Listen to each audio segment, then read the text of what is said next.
Okay, so let's look at another example here. This is the pound CAD on the 16, 15 minute time frames, okay? Big boy here is a replayed market, okay? This is not a live market.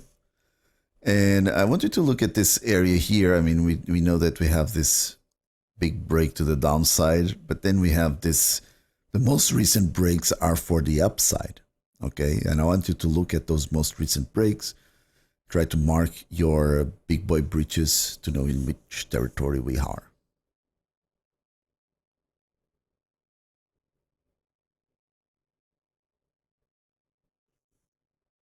Okay, so our most recent breach here, we had one here at this area. And you might say, oh, but why are we not marking the breach line there? Well, you can mark it both ways, okay? This was the maximum point there. That was the maximum point there, and we need to break above that guy to be a real breach. But the break happens really down there, okay? Because this is where the market was, okay, ranging, and the break happens after this range, and it happens with a lot of strength, and it goes above that guy, okay? It breaks that guy. So the break starts from down here, okay? So you can put the breach line here, or if you want, you can put it there. I mean, there's not really a big problem with this, as long as you know why are you placing the lines where you are, okay? For me, this would be the most logical spot, because everything like everything like this looks to me looks like a spike, and the market was trying to hold here before it blasted. Okay, so it blasted here, and it went all the way up there.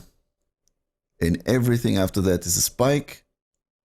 All of this is spikes, okay? This is not the maximum point, okay? So this here is a real breach, okay? This area here is a real breach. So our guy who started is around this area, okay? All of this area is down here. Even though you see this little red candle there, I wouldn't consider that the guy started, but you can even consider that. I mean, it's not really a big problem if you consider that the guy who started, okay? So if you consider that the guy who started, okay, let's put in the guy who started. Maybe it's better, okay?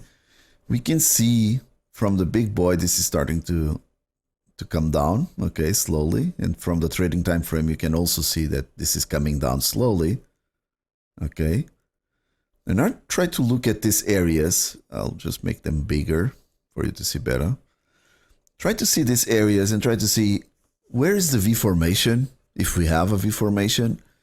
Do we have 100% rest? Where would you place a trade and why? What are the clues that you have to place the trade? All of those things that we've been discussing until now.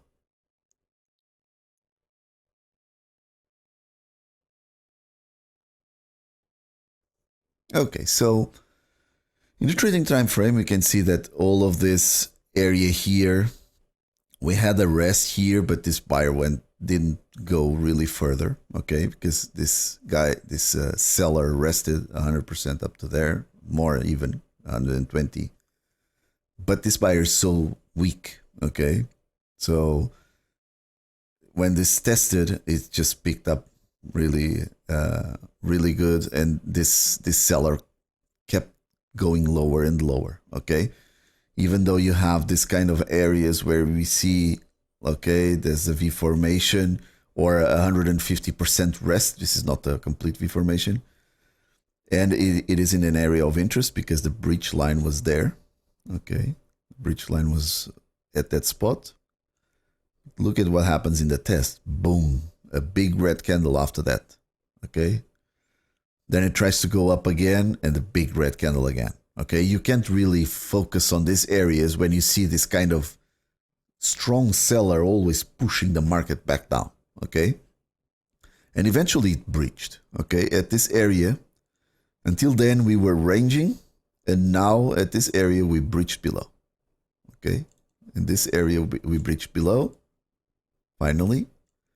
And we are here challenging the guy who started. Where is the buyer? Okay, not a full rest still. And the seller keeps pushing, and then it does this big push down, really big push down, then it goes up. Okay, from the big boy you can see that this is a spike below.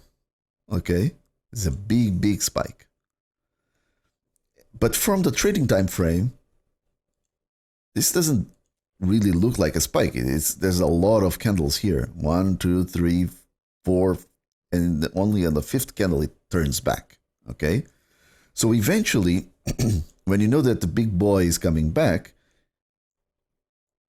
eventually you could enter after that. Okay, but this would come with a lot of risk, because this seller is too picked up, and until now we didn't really have a real buyer coming up, okay, showing his face up. So this would be risky. You could do it from the perspective of the fake out or the spike, but it would be risky. But when this is challenged here, because this was the last breakdown, when this V is challenged here and it broke above and it starts to hold at this area, okay,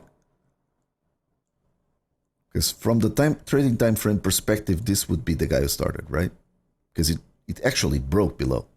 There's a lot of candles. From the big boy, it's a spike, and we can see it from the trading time frame. This here looks like a real breach, okay? It goes, there's a lot of candles to go down and then to return. So this would be a real breach. And this area here is getting challenged, so this is the V, okay? This here is the V from a trading time frame. But you can't count this one, because from a trading time frame perspective, this looks like a spike, because it comes back immediately to the V formation territory. But then it starts to hold and hold and hold.